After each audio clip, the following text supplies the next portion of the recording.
Bismillahirrahmanirrahim. Alhamdulillah ve salatu vesselamu ala Rasulillah amma ba'd.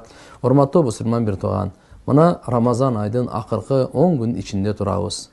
Jaratkan Allah Taala şu ibadatlarımızın bardığın kabul kılsın. Adamlar bay жүгүргөндө finişke жетейин дегенде болгон күчүн сарптагандай, биз дагы акыркы күндө болгон күчүбүздү тазаланууга, оңолууга, ынтымагыбызды бекемдегенге, Алла менен байланыш түзгөнгө, Кур'ан-ы Каримди окуганга, намаз окуп, зикир кылып, дуаларга, ушулардын бардыгында болгон күчүбүздү сарптап калайлы. Анткени жашоо аманат. Албетте жакшы үмүт менен жашайбыз, бирок келечекти Кудай билет. Кийинки Рамазан кимдин тагдырында бар, кимдин тагдырында жок. Рамазан айда Алла Субхана ва Тааламдын акыркы 10 күнүндө өзгөчө пайгамбарыбыз айткан. Силер кадыр түндү издегиле. Акыркы 10 күндүн так күндөрү 21, 23, 25, 27, 29 Рамазан айдын ушу күндөрүндө.